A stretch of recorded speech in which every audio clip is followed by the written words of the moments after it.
Senta aí que vem história, veja. Eu até já estou sentado aqui. O assunto de hoje, então, ali diz respeito ao início da Guerra Fria. Iron Curtain. Oh, yeah! Cortina de ferro. Vamos falar, então, um pouco sobre essa expressão, o significado aí de cortina de ferro.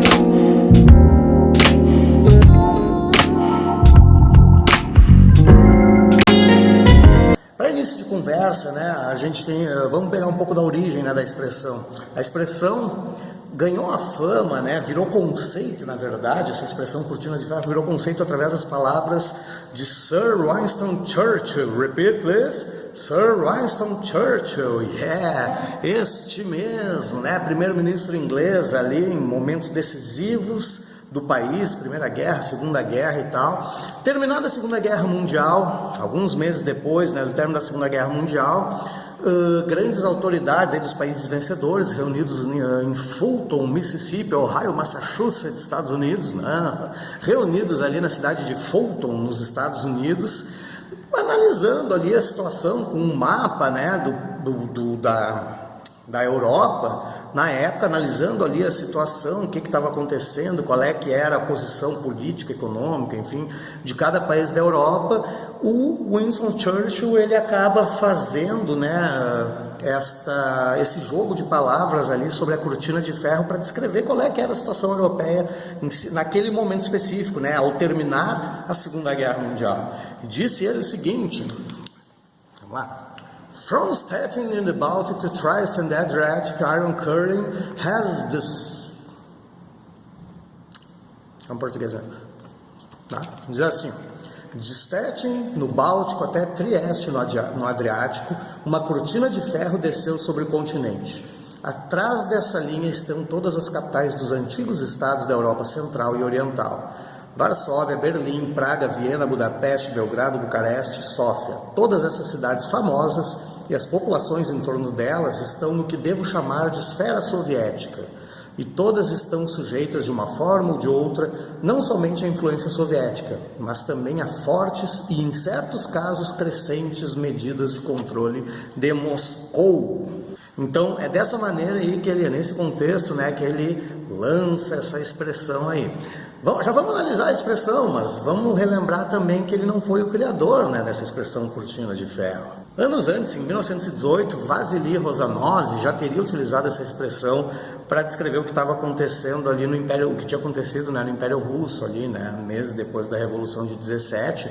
Ele teria dito que com um ruído, um clique e um grunhido, uma cortina de ferro desceu sobre a história da Rússia.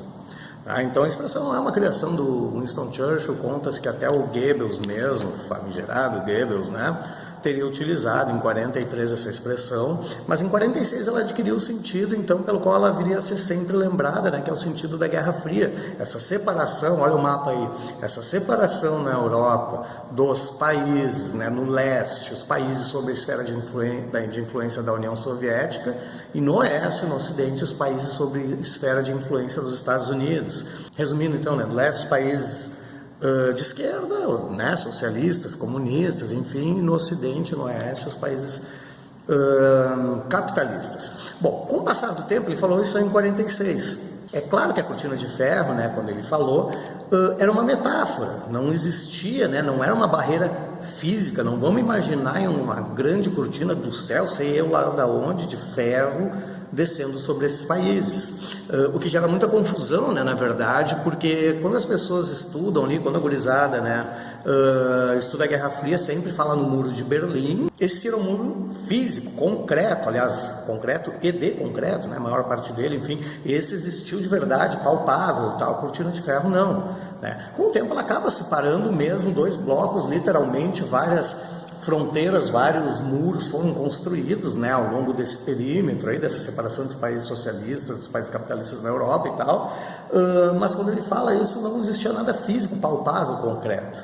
Né? Com o passar do tempo, então, né, o que aconteceu? Os países do lado ocidental foram todos eles socorridos, né, dos prejuízos da destruição da Segunda Guerra Mundial pelos Estados Unidos através do Plano Marshall, os do lado oriental né, sobrou o socorro, né, o auxílio, tirando ali a Iugoslávia, do Comecon, da União Soviética, né, então o equivalente do Plano Marshall, né, esse programa de reconstrução dos países devastados pela Segunda Guerra Mundial, do lado oriental, do lado soviético, recebeu o nome de Comecon. O lado ocidental formou ali em 49 a OTAN, Organização do Tratado do Atlântico Norte, reunindo uma aliança militar, reunindo os países capitalistas e tal, dos dois lados do Atlântico, né, do norte, como diz o nome, né.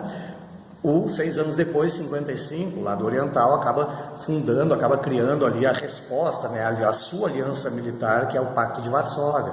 Então essa cortina de ferro ali começou como uma metáfora, foi ganhando contornos cada vez mais fortes, mais definitivos mesmo, mas ela nasce, como eu falei, como um jogo de palavras, né, não como algo concreto, como depois viria a ser o Muro de Berlim e outros muros construídos no período, beleza?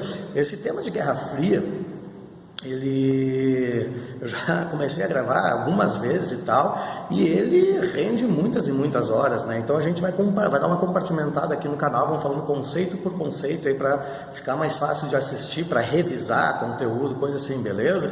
Embora a gente tenha falado em OTAN, Pacto de Varsóvia, coisa assim, hoje um Plano Marshall, Comecon, mas o assunto mesmo de hoje era a cortina de ferro, certo? Curte aí, te inscreve, faz um bolo, manda para teus amigos que estão estudando isso aí, né, de outras escolas e tal, e até o próximo.